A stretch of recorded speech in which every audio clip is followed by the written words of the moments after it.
A paz, queridos, que bom estarmos aqui novamente no nosso programa semanal da Escola Bíblica Dominical para darmos sequência à nossa série de estudos bíblicos baseado no tema O Deus de toda a provisão.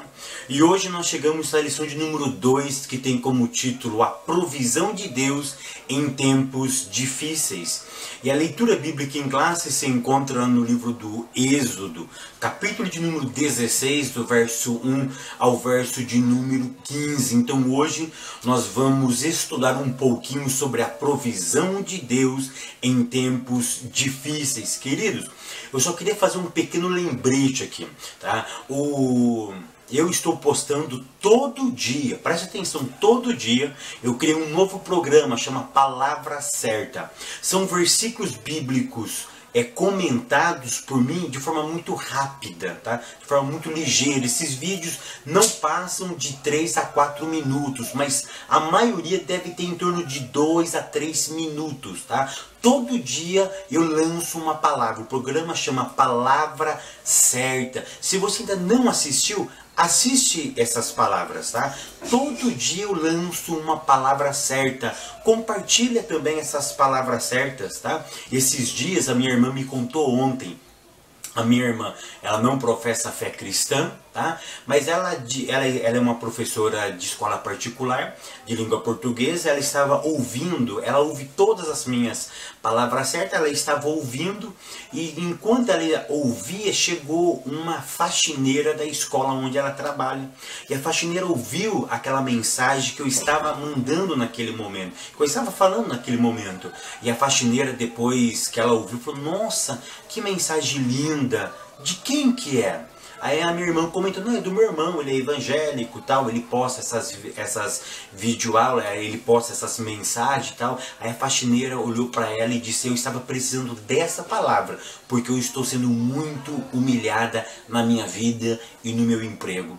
Você viu como que são coisas simples na vida, mas nós estamos contribuindo de alguma forma para a edificação da vida de algumas pessoas? Então conto com a ajuda de vocês, tá? Se você não assistiu às palavras certas, assista, tá? Porque hoje, agora que eu estou gravando, eu já postei 22 lições, tá? Eu já postei 22 palavras certas. Já foram 22 versículos comentados por mim. Todo dia eu posto um versículo. Não deixe de acompanhar, não deixe de assistir, que eu tenho certeza que Deus vai falar contigo poderosamente. Queridos, eu estou novamente aqui mostrando o meu grande lançamento, tá? São o curso de introdução ao hebraico bíblico.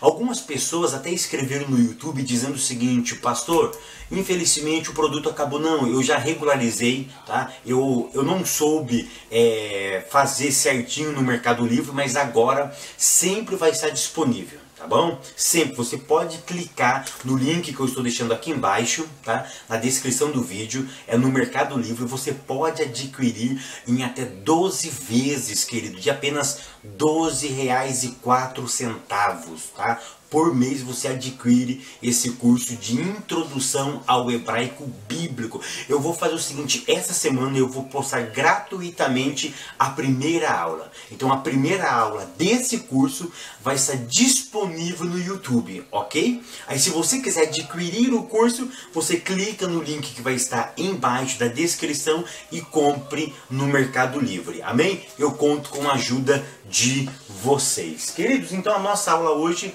é sobre a provisão de Deus em tempos difíceis. Hoje iremos estudar sobre a crise econômica, tá? Eu só quero deixar uma coisa muito bem clara, que a nossa intenção aqui não é fazer política, a nossa intenção aqui não é entender conceitos do mundo político, do mercado financeiro. A nossa ideia não é essa. A nossa ideia é mostrar ao longo do trimestre que o nosso Deus é o Deus de toda a provisão.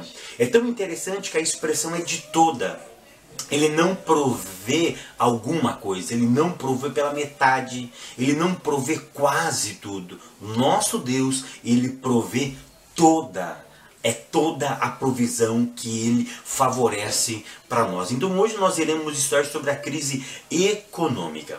Segundo alguns especialistas, a crise econômica, por que acontece a crise econômica? Porque ela é reflexo da crise política. De forma bem simples, vamos diferenciar crise econômica e crise política, de uma maneira bem simples. O que é a crise política? É a crise das leis, é o mecanismo, é a teoria, vamos dizer assim.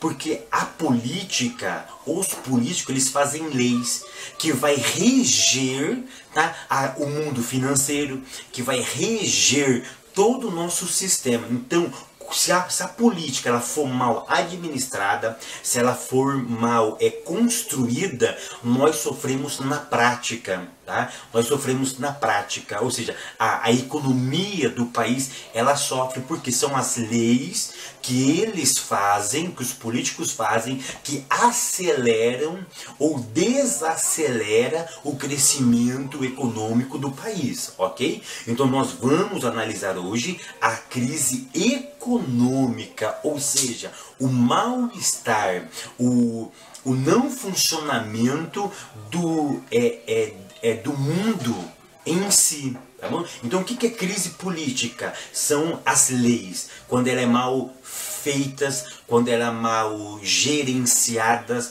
quando a gestão dela é muito mal executada. Isso dá um reflexo na onde? Na economia do país. Aí o poder de compra diminui, os preços elevam, então aí começa a ter a crise econômica, começa a ter escassez de coisas, começa a ter o quê? Começa a ter uma deficiência no mundo do emprego, no mundo dos negócios, a gente passa a ganhar menos porque as coisas sobem demais, e aí começa toda uma problemática. O país produz muito, mas não escoa essa produção, porque nós não temos poder de compra. O salário, meu pai diz salário menino, né? Não é salário mínimo, é salário menino. Então o salário menino não dá para fazer nada, não é verdade?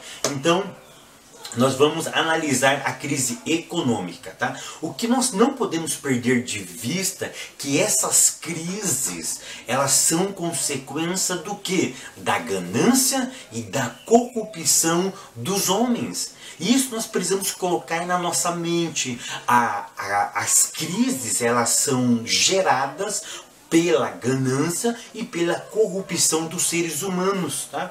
Mas uma coisa que nós nunca podemos esquecer, que é em meio a tudo isso, tá? Em meio a toda essa parafernália, em meio a toda essa crise, a esse mundo nebuloso, a esse mar revoltado que nós estamos vivendo, nós nunca podemos esquecer que o Eterno, Ele sempre cuida de nós. E nessa lição nós vamos olhar o cuidado de Deus em dois momentos específicos da Bíblia Sagrada. Nós vamos estudar o cuidado de Deus com o povo de Israel durante o deserto, e vamos estudar o cuidado de Deus com Elias em dois momentos da vida dele, no Querite e em Sarepta. Tá? Então nós vamos entender que o nosso Deus, Ele não perde para a crise. A crise nada mais é do que uma escola para nós. Nada mais é do que um mecanismo que Deus usa de forma humana para mostrar para nós que isso humanamente não impede o seu agir. O tópico de número 1 diz assim, então vamos para o tópico de número 1, que diz assim. O tópico de número 1 nos diz assim: provisão divina em um mundo caótico. O ponto de número 1 diz assim: a provisão de Deus no deserto. Falar de Deus no deserto com Israel é assim algo formidável, é algo assim que foge da realidade humana. Eu amo pregar o agir de Deus no deserto com Israel. Quantos anos Israel ficou no deserto? Por cerca de 40 anos. Eu sei que teologicamente foram 38, mas enfim, foram 40 anos que o povo de Israel ficou no deserto. Foram 40 anos numa terra imprópria. Foram 40 anos vivendo de ajuda externa. Foram 40 anos aonde que eles dependiam exclusivamente de Deus para a sua própria sobrevivência. Eles foram viver 40 anos depois que ele saiu do Egito, um mundo altamente desenvolvido, a tecnologia altamente qualificada, cientistas, pesquisadores, inventores, um grande centro acadêmico, intelectual, ou seja, eles viviam numa grande metrópole. Agora eles vão viver num lugar onde não tinha casa. Eles iam viver num lugar onde não tinha um telhado. Eles iam ficar à mercê da chuva. Eles iriam ficar à mercê do vento. Eles iriam ficar à mercê do sol, que é algo castigante no deserto. Mas foram nesses 40 anos que eles viveram lá, que Moisés, no livro de Devarim, no livro de Deuteronômio, ele vai nos afirmar que nunca, olha a expressão, nunca, jamais, durante os 40 anos que eles ficaram no deserto, as suas vestes se envelheceram.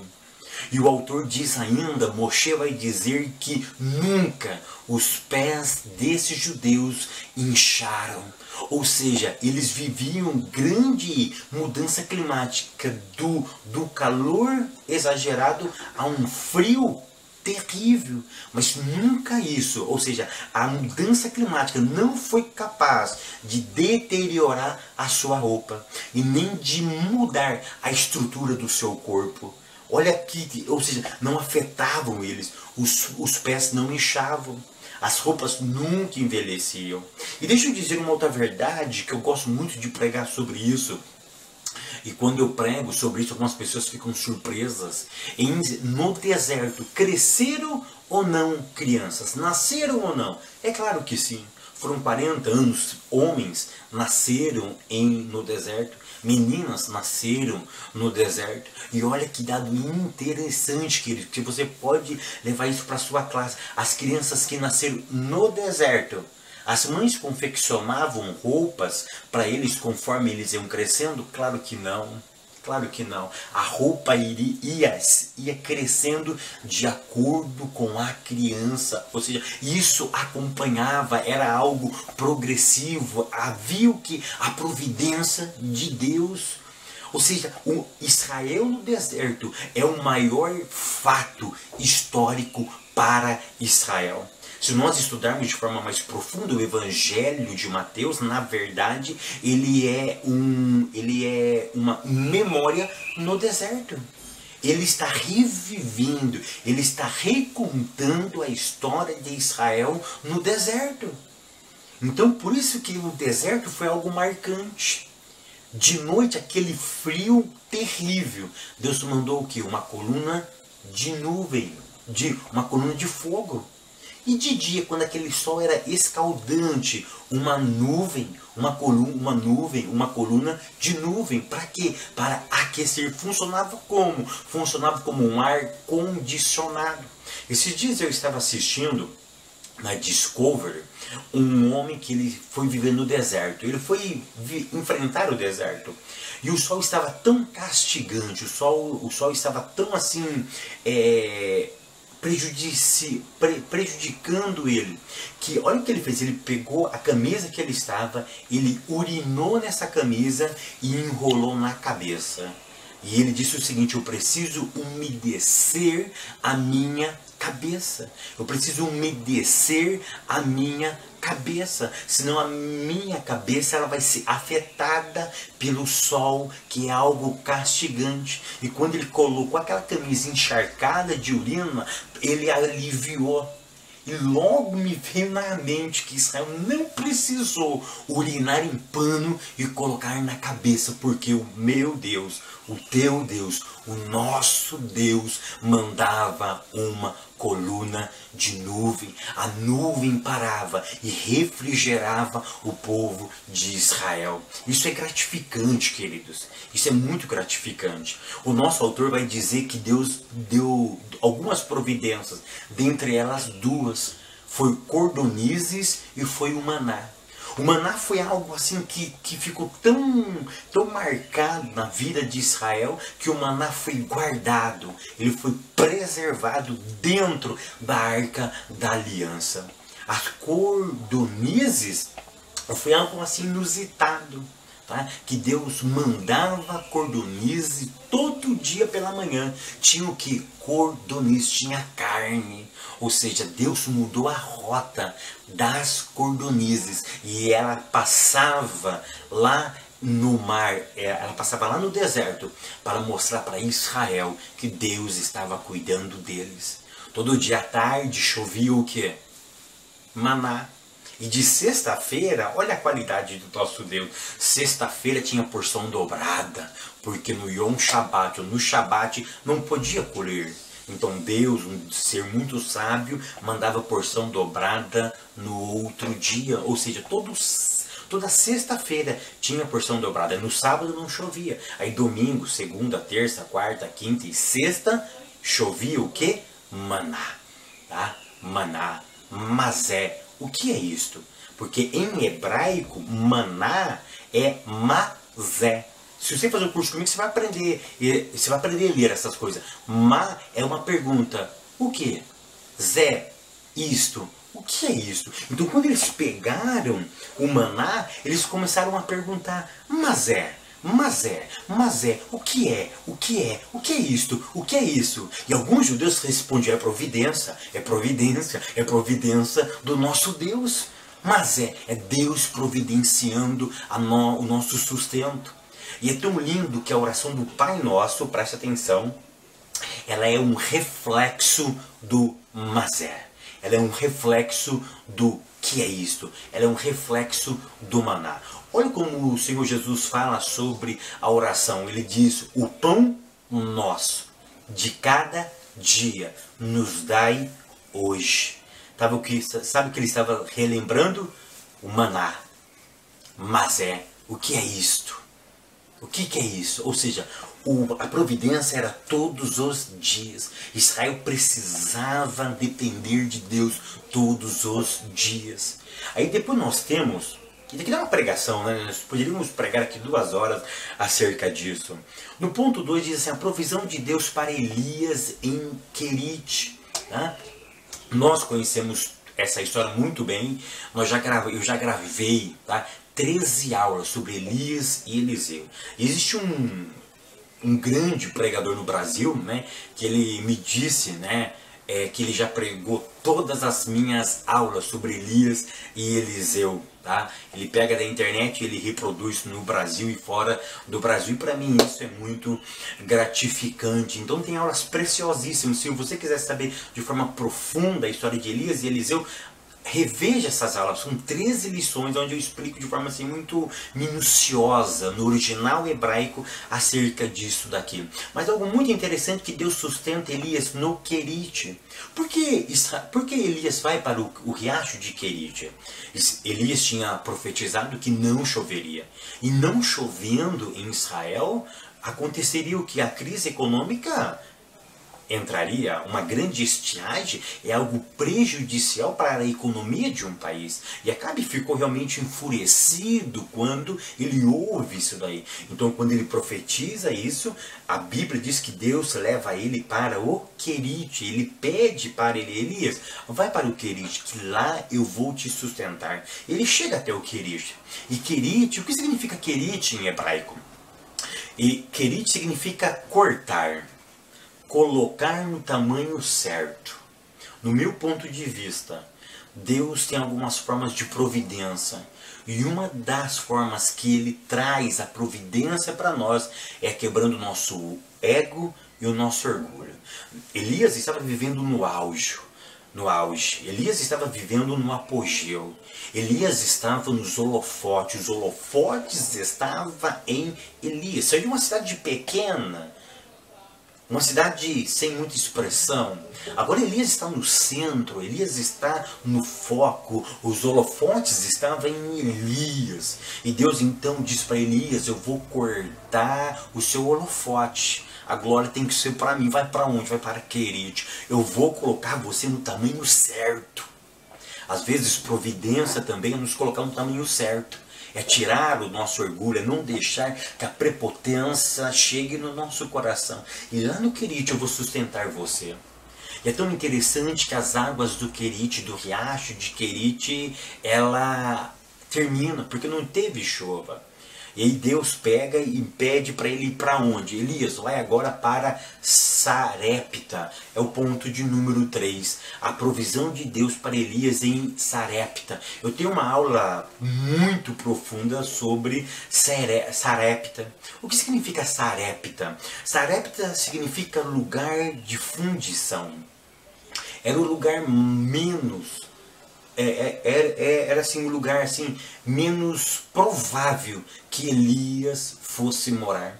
Então Deus vai levar ele para um lugar, porque Acabe queria achar Elias. Então Deus manda ele para Sarepta, para um outro país.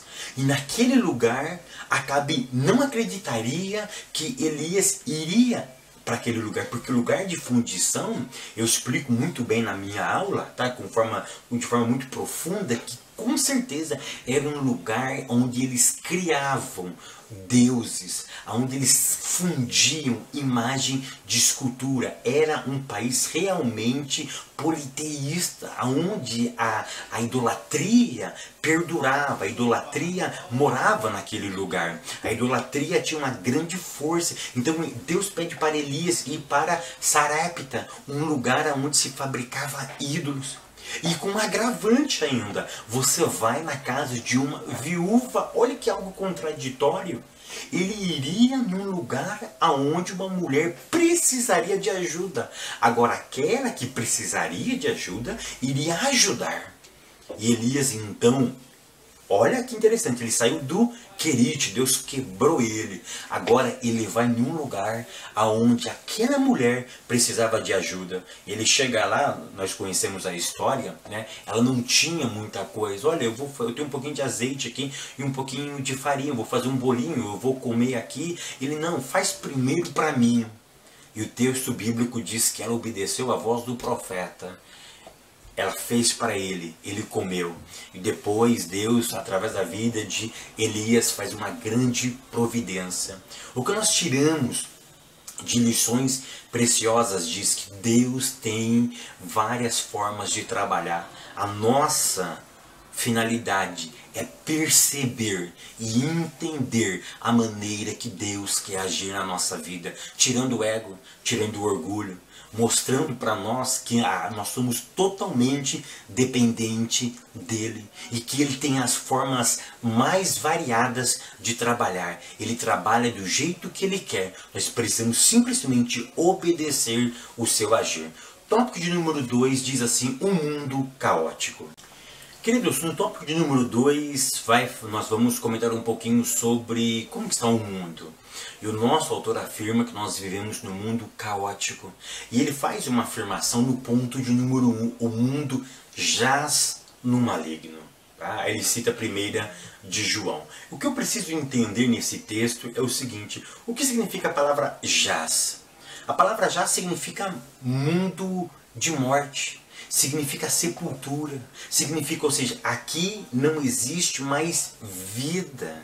Ou seja, o mundo jaz, o mundo já está morto, o mundo já está sem vida. É por isso que em muitos cemitérios, nas covas, tem a palavra jaz, ou seja, aqui jaz Bertano, aqui jaz Ciclano, ou seja, aqui já é, ou seja, aqui está morto, aqui não tem mais vida o Bertano. Aqui não tem mais existência o Ciclano.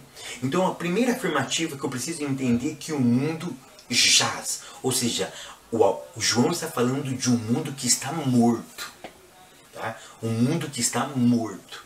E essa morte é uma morte espiritual. É uma morte que traz o distanciamento entre nós e o Criador. E João vai nos afirmar que o mundo jaz do maligno. Ou seja, o mundo está morto pelo maligno. Ou seja, o maligno, ele causou a morte do mundo. Então o que eu preciso entender é o seguinte, tá? Eu terminei a primeira aula de semana passada com um texto de Isaías capítulo 6, verso 1. Eu terminei a aula dizendo o seguinte: não importa a crise que nós estamos vivendo, Deus sempre está sentado no trono, ou seja, Ele está sempre no governo da história. O que nós precisamos entender aqui é o seguinte: Deus não perdeu, tá, o controle do mundo. Ele não perdeu o controle da existência. Mas as pessoas que o negam, as pessoas que querem viver longe dele, estão vivendo no mundo que o próprio diabo criou. E essas pessoas estão morrendo nesse mundo junto com o maligno. Então é isso que nós precisamos entender. Existe um mundo onde Deus administra, todo mundo é administrado pelo Criador, mas existe um submundo, vamos dizer assim, aonde o maligno propriamente criou. E as pessoas que não querem aderir à fé, pessoas que não querem obedecer à palavra, são entregues a este mundo e vai compartilhar do maligno que governa este mundo que está caótico. O ponto de número 2 vai falar assim: o mundo globalizado. O que significa globalização? Vamos ser assim de uma forma muito simples, irmão, tá? Uma forma muito simples, tá? O que é globalização? É uma parceria entre alguns países, tá? No Brasil nós temos o Mercosul, que é uma parceria que fez o Brasil com alguns países que vivem na América do Sul, chamado de Mercosul, tá? E tem, por exemplo, várias uniões, a União Europeia. São os países europeus que recentemente a Inglaterra saiu fora, tá? Ou seja, é uma parceria que eles fazem para facilitar o que? O comércio, a entrada e a saída de produtos, tá? Além disso, dessa parceria, uma outra coisa que acontece também no mundo globalizado, tá? É a consolidação do sistema capitalista. E um dos seus objetivos é a padronização de ideias e valores, tá? É claro que a globalização tem os seus benefícios, querido, é óbvio, mas também tem a sua parte ruim, tá? Então o que é globalização? É a parceria que um país faz com o outro, tá? Para melhorar a entrada do seu produto e a saída do seu produto, tá? Então ele quer exportar e ele quer importar. Então ele quer mandar o seu produto para outro país, mas ele quer receber o outro produto também. E isso envolve ideias, valores, tem vários tipos de acordos também dentro de tratados humanistas, dentro do Tratado dos Direitos Humanos, enfim. Então globalização é uma parceria em que os países fazem com outros países para melhorar o seu desenvolvimento. O ponto de número 3 diz assim: tempo de mudança, tá? Ou seja, o nosso mundo sempre está em constante mudança. E nós temos algumas mudanças clássicas, né? Nós temos a Revolução Industrial, que aconteceu na Europa, tá? Nos séculos 18 e 19. Depois, nesse mesmo período, teve uma grande mudança também no cenário mundial, que foi com o advento do Iluminismo, no século XVIII, tá? Porque o que imperava no mundo até então era o pensamento da igreja. Aí vem o sistema iluminista, tá? Pregando uma outra ideia, pregando a razão como a solução de todo o problema do mundo. Ou seja, nós vamos parar de pensar como a igreja pensa, nós vamos racionalizar o pensamento e a razão ela será capaz de resolver todo problema da humanidade, tá? E isso também teve os seus valores. Nós não podemos negar o benefício, tá, que o iluminismo deu para a sociedade. Também isso seria uma hipocrisia da nossa parte, embora muitos vão criticar, mas é claro que ele nos fez refletir muitas coisas, mas ele trouxe também muitas mazelas. esse pensamento ele desconstruiu aquilo que a Bíblia foi construindo ao longo do tempo. Ou seja, a razão, o iluminismo, ele não fez um casamento, vamos dizer assim, entre a razão e a parte espiritual. Ele desprove um para prover o outro. Então esse que, no meu ponto de vista, foi um dos erros do iluminismo, tá? Tópico de número 3, características do mundo atual. Tá? Como que nós vivemos hoje? Ponto 1, em uma sociedade centrada no homem. Vivemos em uma sociedade em que o antropocentrismo prevalece. O que significa antropocentrismo? A palavra antropos significa homem. Tá? Depois nós temos o centrismo, ou seja, o homem no centro. Tá? O homem sendo a medida de todas as coisas. Porque foi assim que disse Protágoras, que depois Platão vai interpretar a sua frase célebre. Tá? Mas uma coisa que nós não podemos negar é que hoje nós vivemos em uma sociedade centrada no homem. Ou seja, o egocentrismo é uma realidade. O antropocentrismo é uma grande realidade. O homem passa a ser a medida de todas as coisas. Ou seja, o homem quer estar no centro. O homem quer estar no controle de tudo. O homem ele quer ser a razão de todas as coisas. E o nosso autor, bem no finalzinho desse ponto, ele diz assim: o humanismo deve ser repudiado pela liderança da igreja e por seus membros. Queridos, vamos ser muito sinceros. O autor está completamente certo quando ele diz que o humanismo deve ser repudiado, deve ser segregado, deve ser afastado pela liderança. Ou seja, a liderança deveria ter, tá, uma de suas finalidades de expulsar o humanismo, as suas ideias dentro das nossas igrejas. Mas infelizmente essa liderança que o nosso autor pede para afastar, eles que atraem. São a própria liderança evangélica que está atraindo os valores humanistas para dentro das nossas igrejas. Ou seja, eles centralizam o poder neles. Eles vivem somente para eles. Eles roubam a lã da ovelha. Ele deixa a ovelha sem nenhuma lã e come tudo aquilo que a ovelha produz. Aí a ovelha fica com fome, fica com frio, fica com sede, fica desidratada, fica com febre, ou seja, entra em colapso até morrer. Mas eles não, eles vivem na abastança, eles vivem na polpa, eles vivem como se nenhum tipo de crise estivesse afetando o mundo. Por quê? Porque a crise afeta os seus liderados, mas não pode afetar eles.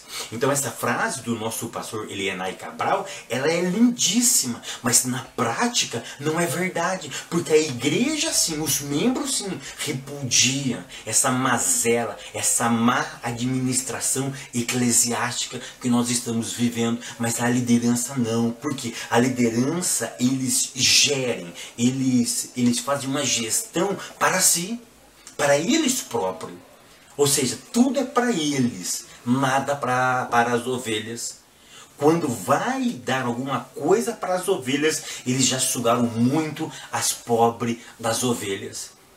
Então essa ideia do humanismo, ela está impregnada na nossa sociedade e foi exportada para dentro das nossas comunidades. E Paulo vai na contrapartida. Paulo diz em Romanos capítulo 12, verso 2, que nós devemos mudar este mundo, esse mundo do maligno, esse mundo do mal, esse mundo caótico que nós estamos vivendo. Nós devemos mudar, transformar, colocar em uma forma em uma forma, pelo nosso entendimento. Por quê? Porque o nosso entendimento ele foi renovado, porque nós temos a mente de Cristo, mas infelizmente não funciona assim.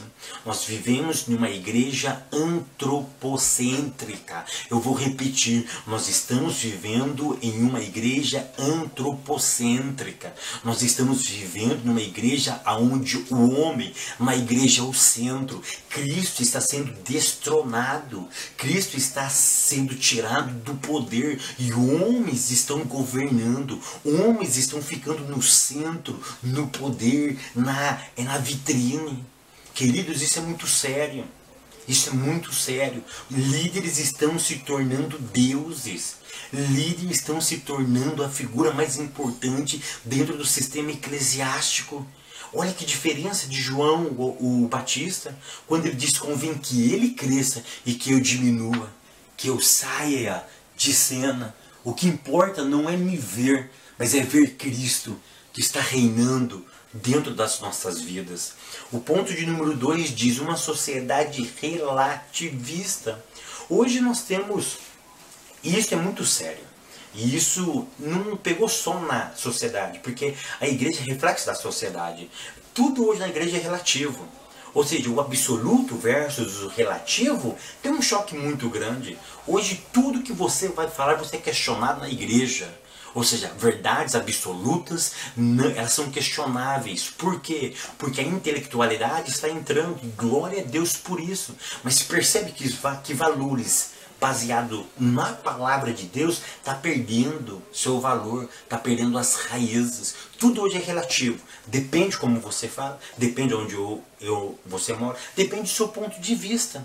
Não, Fabio, depende de como você está olhando. Ou seja, o que é relativo? Aquilo que não tem estabilidade, que pode mudar de acordo com o tempo e com a época e com o lugar.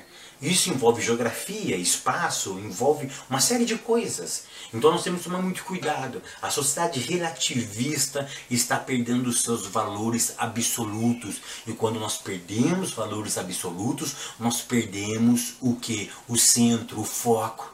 Devemos tomar muito cuidado com isso, tá? Muito cuidado com isso. Uma sociedade secularizada, que é o ponto de número 3.